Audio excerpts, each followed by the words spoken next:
মাননীয় সভাপতি মহোদয়, আজি যে আমাৰ 48 নম্বৰ গ্ৰান্টৰ বাজেটৰ 48 নম্বৰ গ্ৰান্টৰ যিটো কাটমোচন আনিছে, এই কাটমোচনৰ সপক্ষে দুআষাৰ ক'ব দিয়াৰ কাৰণে ধন্যবাদ জ্ঞাপন কৰিছোঁ। আমি এইটো সময়ত দেখিছোঁ যে এগ্ৰিকালচাৰ বিষয় লৈ গোটেই ভাৰতবৰ্ষ বৰ্তমান তোলপাৰ, গোটেই ভাৰতবৰ্ষত আন্দোলন চলি আছে আৰু এই আন্দোলন কৃষকৰ বিৰুদ্ধে কেন্দ্ৰীয় চৰকাৰে লোৱা কিছুমান তিনিটা আইন, বিশেষকৈ farmers produce trade and commerce promotion and the facilitation act 2020, the Farmers Empowerment and Protection Agreement of the Price Assurance Farm Service Act 2020 and the Essential Commodities Amendment Act 2020.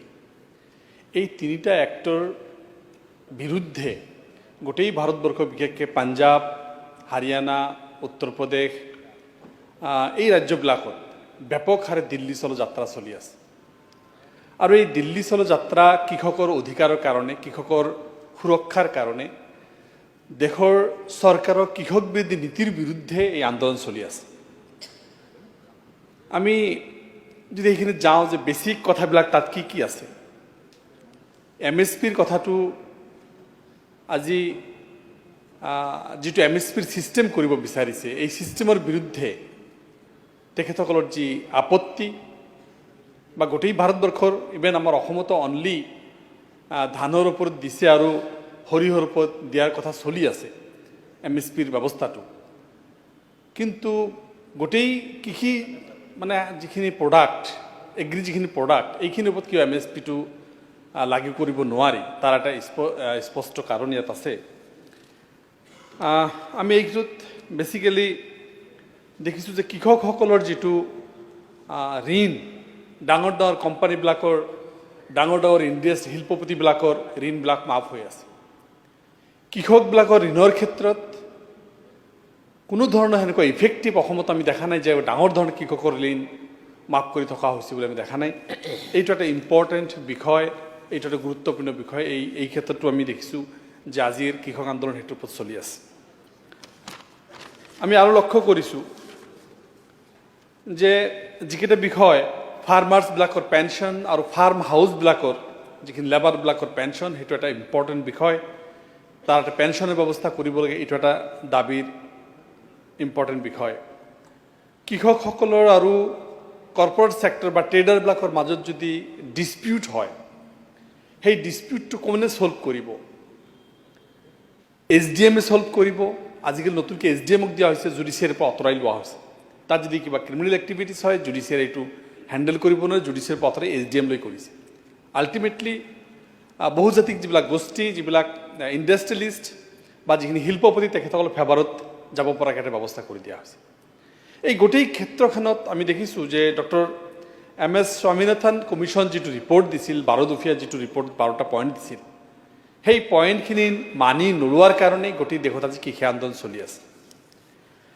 আৰু এই বিষয়ে খালি অসমতে নহয়, গোটেই ভাৰতবৰ্ষৰ কৃষকসকলক এইটো প্ৰভাৱান্বিত কৰিব, এই কথাটো স্পষ্ট। অসমত আমি অলৰেডি যথেষ্ট কথা আলোচনা হৈছে, তথাপিও আমি কিছু কথা ইয়াত সংযোজন কৰিব বিচাৰিছোঁ। আমি লক্ষ্য কৰিছোঁ এৰাউণ্ড 70%, চবে কৈছে 70, 75, 69% মানুহ আমাৰ কৃষকৰ লগত জড়িত। আৰু যিখিনি আমাৰ শ্বেয়াৰ, ষ্টেট GDPৰ যিখিনি শ্বেয়াৰ, তাতো আমাৰ 25% to 30% আমাৰ এইটো এগ্ৰিকালচাৰৰ শ্বেয়াৰ। এতিয়া আমাৰ কথাটো হৈছে 70% মানুহে 25% শ্বেয়াৰ দি আছে আমাৰ ষ্টেট যিটো GDPৰ ক্ষেত্ৰত। কথাটো হ'ল যে ইয়াত প্ৰব্লেমটো ক'ত, কিহৰ কাৰণে এইটো হৈ আছে? হয়, আমি কিছু কথা আমি আলোচনা কৰিম, কিন্তু এইটো কাৰণটো কি? কাৰণবিলাক যদি আমি চাব যাওঁ, ইয়াত যিটো প্ৰপাৰ প্লানিঙৰ প্ৰয়োজন এগ্ৰিকালচাৰৰ ক্ষেত্ৰত, আমি যেহেতু এগ্ৰিকালচাৰ বেছ ষ্টেট, আমি অলমোষ্ট 70% মানুহ আমি যিটোৰ লগত জড়িত ইয়াত আমি প্ৰপাৰ প্লান কৰিব পৰা নাই নেকি যিটো চিষ্টেমত হ'ব লাগিছিল আমি কৰিব পৰা নাই নেকি ইয়াত কি কি সমস্যা মানে আমাৰ চ্যালেঞ্জেছখিনি কি কি আছে সেই চ্যালেঞ্জেছখিনি যে আমি চাব যাওঁ যথেষ্টখিনি চ্যালেঞ্জেছ আছে আমি লক্ষ্য কৰিলে দেখা যায় যে আমাৰ ব্ৰহ্মপুত্ৰ বৰাক দুটা নদী উপত্যকা আৰু আমাৰ হিল এৰিয়া ডিমা হাছাও আৰু পাৰ্বত্য অঞ্চল আমাৰ যিটো আছে সেই এৰিয়া আছে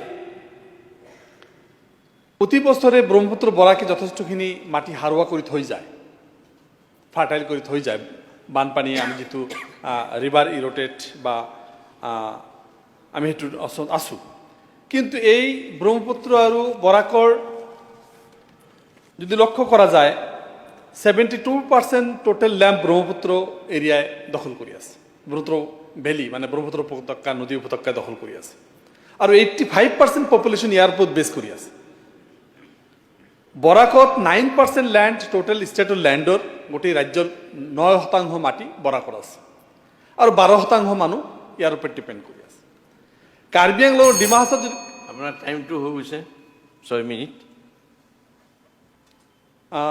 আসলে আমাৰ সিৰাজউদ্দিন আজমল সাহেব নাই তাৰ পিছত মোৰ নাম আছে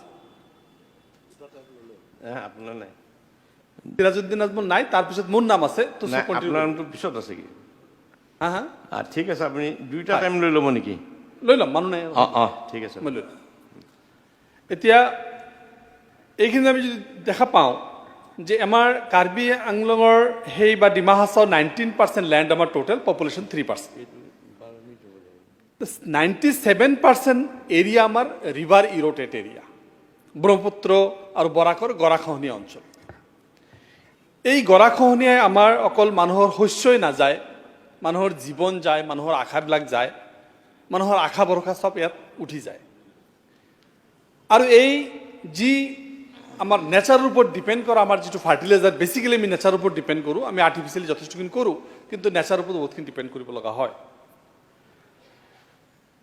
আৰু এই গোটেইখিনি কাৰণে যেটো এগ্ৰিকালচাৰ বেছ হ'ব লাগিছিল আমি দেখিছোঁ যে লক্ষ্য কৰোঁ বিভিন্ন ৰিচাৰ্চৰ কথাবিলাকত আহে যে অসমৰ 98% মানুহে এগ্ৰিকালচাৰ কৰিব নিবিচাৰে এগ্ৰিকালচাৰৰ ওপৰত ইণ্টাৰেষ্টেড নহয় তাৰো কিছু কাৰণ আছে সেই কাৰণবিলাক ফহিয়াই আমি তাৰ পৰা উদ্ধাৰ পোৱাৰ কি ৰাস্তা আছে আজি কিছু অঞ্চলত বছৰত 3টাকে খেতি কৰি থকা হৈছে কিছু অঞ্চলত বছৰত এটা খেতি কৰি গোটেই বছৰটো ল্যান্ডবিলাক পেলাই থোৱা হৈছে তাৰ কাৰণে উপযুক্তভাৱে প্লান্টেশ্যন কৰা হৈছে প্লান কৰা হৈছেনে একেই অসমৰ কিছু একেই অঞ্চলৰ কিছু অঞ্চল য'ত বছৰত 3টা খেতি কৰে য'ত বছৰত এটা খেতি কৰে সেই যিবিলাক এটা খেতি কৰা মানুহ সেই মানুহবিলাকক আমি এগ্ৰিকালচাৰ যাতে এটা কেৰিয়াৰ হিচাপত লয় যে প্ৰফেশ্যন হিচাপত লয় আৰু তাৰ কাৰণে জোৰ মানুহবিলাকে 3টা খেতি কৰে এই আমাৰ অসমৰ একে ৰাজ্যৰে সেই মানুহবিলাকক দি তাত আমি খেতি কৰাব পাৰোঁনে তাৰ কাৰণে কিবা প্লানিং লোৱা হৈছে না আজিলৈকে এগ্ৰিকালচাৰ যদি 25% ষ্টেট জিডিপিৰ শ্বেয়াৰ দিয়ে আৰু ৰিমেইনিং পাৰ্ট যিখিনি খেতি নহয় খেতি কৰা নহয় প্ৰফেশ্যনেল লোৱা নহয় সেইখিনি মানে যদি আনি দিয়া হয় তেতিয়াহ'লে মোৰ বোধেৰে যথেষ্টখিনি লাভৱান হ'ব আৰু অসমত এইটো এটা 25 নহয় 60% আমাৰ ষ্টেট জিডিপিৰ ইয়াত শ্বেয়াৰ বাঢ়িব বা ইনকাম বাঢ়িব এটা ইকনমিকেলি সাস্টেইনেবল হৈ যাব আমাৰ ইউপি বা আমাৰ ৰাজস্থান বা পাঞ্জাবৰ নিচিনাকৈ আমাৰ ডাঙৰ সেক্টৰে খুব কম except tea garden area tea garden area বাহিৰত আমাৰ 80% ফাৰ্মাৰ্ছৰ 1-2 হেক্টৰতকৈ মাটি কম 2 হেক্টৰতকৈ মাটি কম 1 হেক্টৰতকৈ কম সেই ফাৰ্মাৰ্ছবিলাকে লাৰ্জ স্কেল কৰিব নোৱাৰে সেইখিনি কাৰণে গোটেই পথাৰটোক মালিকবিলাকৰ লগ লাগি এটা সিদ্ধান্ত লবি এটা খেতি যেনেকৈ আমি বেলেচিপাৰৰ ফালে চাওঁ গৌৰীপুৰৰ ফালে চাওঁ যে পথাৰ হালধীয়া হৈ আছে সৰিয়হৰ সময়ত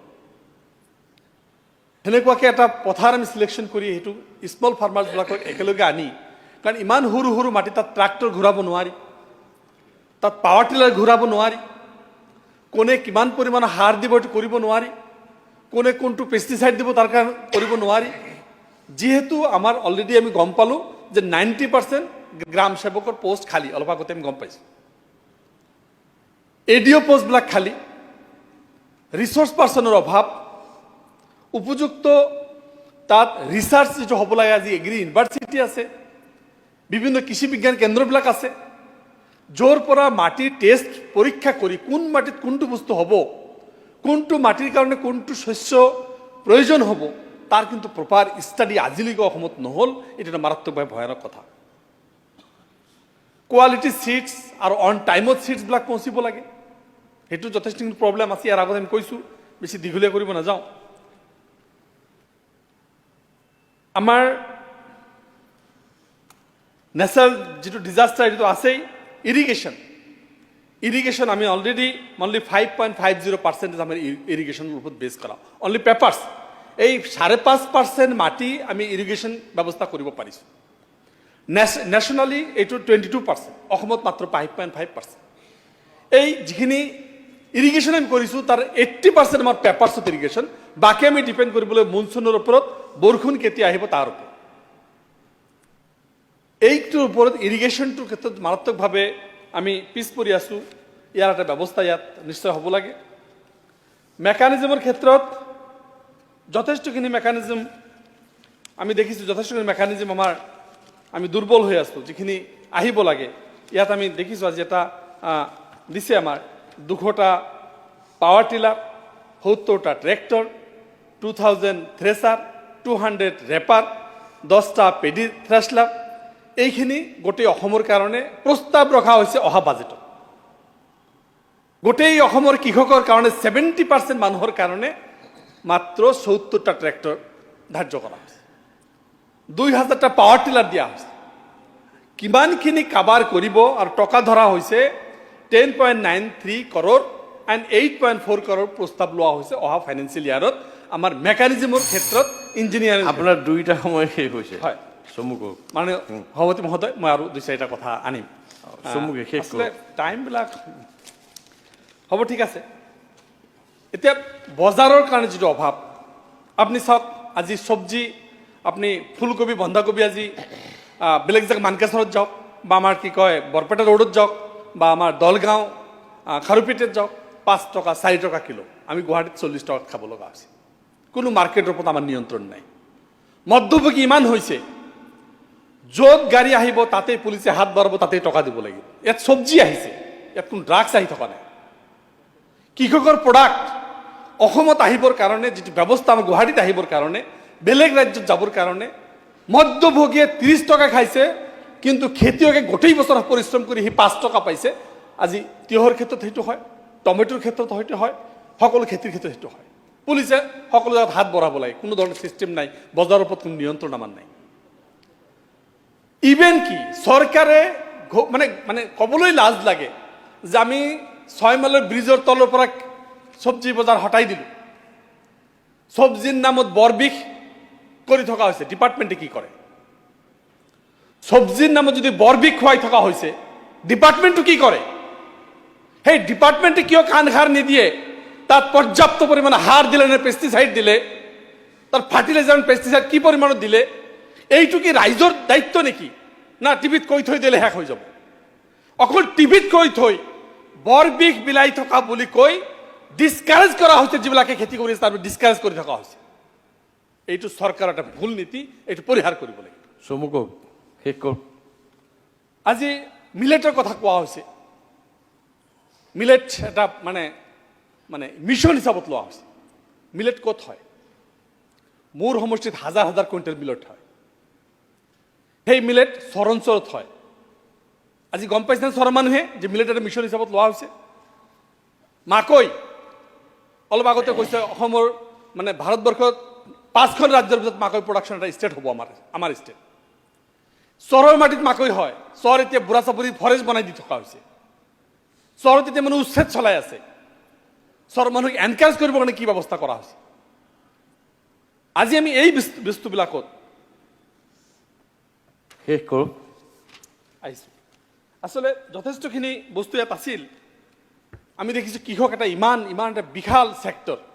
এই ছেক্টৰটোৰ ভিতৰত মানে অলপ সময়ত আচলতে নহয়, কৃষকৰ যিমান স্কিম আৰু যিমান প্ৰায় 36 নাম্বাৰ অফ স্কিম ৰানিং চলি আছে এতিয়া 36টা স্কিম চলি আছে কৃষি ডিঅ'বিলাকে নাজানে স্কিমবিলাকৰ নাম কি মই বহুত হাত থৈ ক'ব পাৰোঁ যে আমাৰ ডিপাৰ্টমেণ্টে বৰমুৰীবিলাকে ক'ব নোৱাৰিব ডিপাৰ্টমেণ্ট মানে কোনটো কোনটো স্কিম চলি আছে কোনটো কোনটো স্কিমত কিমান টকা দি আছে PM কিষাণ PM ফসল বীমা এটাৰ ওপৰত এটা স্কিম চলি আছে কিন্তু প্ৰেজেণ্টলি আমি এই স্কিমবিলাক ইমপ্লিমেণ্টেশ্যনৰ ক্ষেত্ৰত কৃষকে কিন্তু ভালকৈ পোৱা নাই এইটো স্পষ্ট কথা থেংক ইউ আমি এই কথাটো এই কাৰণে জনাব বিচাৰিছোঁ যে যেনেকৈ আমি পইচা ইয়াত দি থকা হৈছে চৰত দি থাকে কি অৰ্কিডৰ চাৰা অৰ্কিড গছৰ চাৰা দি থকা হয় ইয়াত যিখিনি হাই বেনিফিট থকা এগ্ৰিকালচাৰ য'ত যিটো হয় তাত সেইটো দিব লাগিব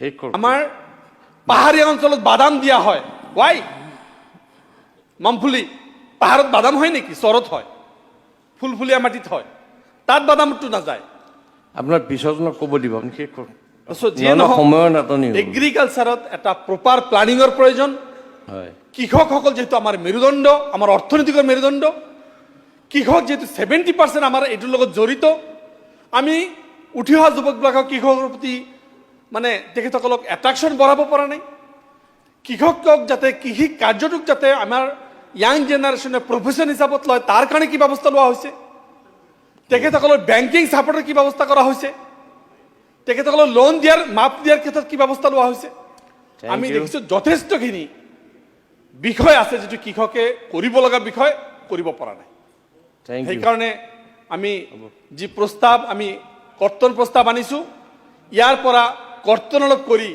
দেখাবলৈ যিখিনি পইচা আছে আমি যিখিনি 1 টকা কাটাৰ কথা কৈছোঁ ঠিক আছে তাৰ পিছত যিখিনি পইচা আছে ইমপ্লিমেণ্টেশ্যন ভালকৈ কৰক প্লান কৰক আৰু কৃষকক জগাই তোলক দেশ বচাওক ধন্যবাদ থেংক ইউ